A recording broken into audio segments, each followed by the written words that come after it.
Ted's like, well, why not? He says, well, because I'm a helicopter.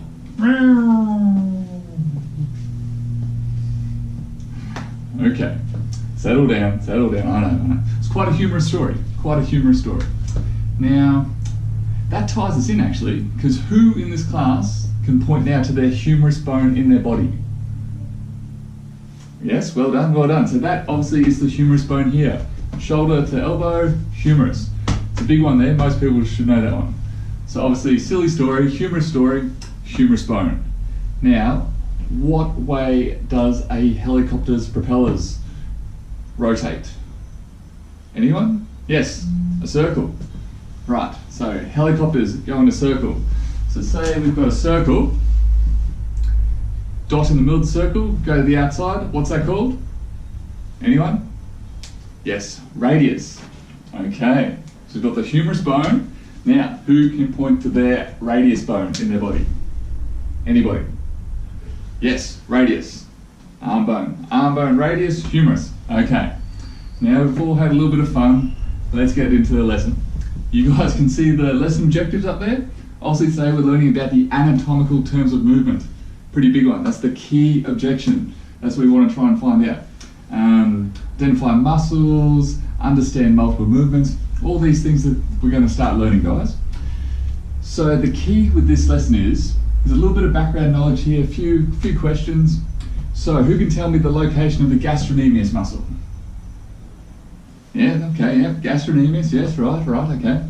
Now, what are the two main leg bones called? Yes, correct, Carl, yeah, well done, good answer. Tibia and fibia, well done. Spell gluteus maximus, anybody? That sounds about right, yeah, we'll roll with that, okay. Now, how many muscles make up the quadricep? Of course, it's an easy one, 4, yes, okay. Now, what is the anatomical position? Anyone want to stand up and show me? Okay, palms forward, nice and straight, anatomical position. Okay, we know that one, Okay, now does anyone actually know the 9 anatomical terms of movement? That's what today's lesson is about. That's what we're going to be learning. We know the basics, we've been through phys ed, year 7, 8, 9, 10. We've gone through bones, we've gone through muscles, you know them, humerus story, radius, things like that. You know the basic bones and the muscles. But today's lesson, what we're going to try and do, okay guys, make sure the students are listening, yes? What we're going to be doing is learning the terms of how they move, so we can put it all together. Now, there's some real world connotations with this sort of stuff. So think of, I know some of you might be looking at going into medicine in university in a couple of years' time, nursing, health, things like that, physiotherapy, even, a few of you guys are pretty good student athletes, so moving into that sort of field, you need to be able to know the terms of the body, how they move, what the correct terminology is. This is now similar to, let's say, ABCD, learning your alphabet, the multiplication times table, things like that. This is just something that needs to be a bit of repetition and you learn as you go along. Today, we'll give you all the information. All of you have the handouts, or you're on your laptops and you've got that open. Perfect. So this is the basic sort of 9 anatomical terms of movement. I'm going to go through this now, show you them, do some movements. Also, you've got your worksheet there too, and we've got our success criteria for that worksheet. You can read it on the board there. Work through that later on in the lesson. 100%, I'll be very surprised if everyone gets 100%. If you do, well done, you're a little bit ahead of where I think you might be. But what we're going to try and do, this is repetition sort of stuff. Base knowledge today, and then we'll build on that next time, next week, things like that. Okay, so we've got the success criteria there, you've got your sheets, you've got the book. Here we go, let's get into the information. So, good way of learning these things, good way to remember it as you study, is coupling. So learn one, learn the other.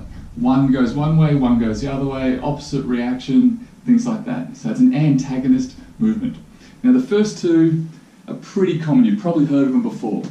First one, flexion, and extension is the second one. So flexion, and we're not just standing there, flexing our biceps, trying to get the perfect Instagram photo in the mirror. You can leave that for another time. So this one, flexion, is we're making the angle between the joint smaller. So let's see. So flexion is, let's do it with the arm joint here, the elbow joint. We're flexing this up, we're making this angle shorter. So you think of when we do these, try and think of the bones and the muscles involved. So we've got the bicep, the humerus, and the radius that we were talking about before, and we're flexing that up. We're flexing it up. And then when we go down, that's extension. We're extending it. So we're making the angle larger.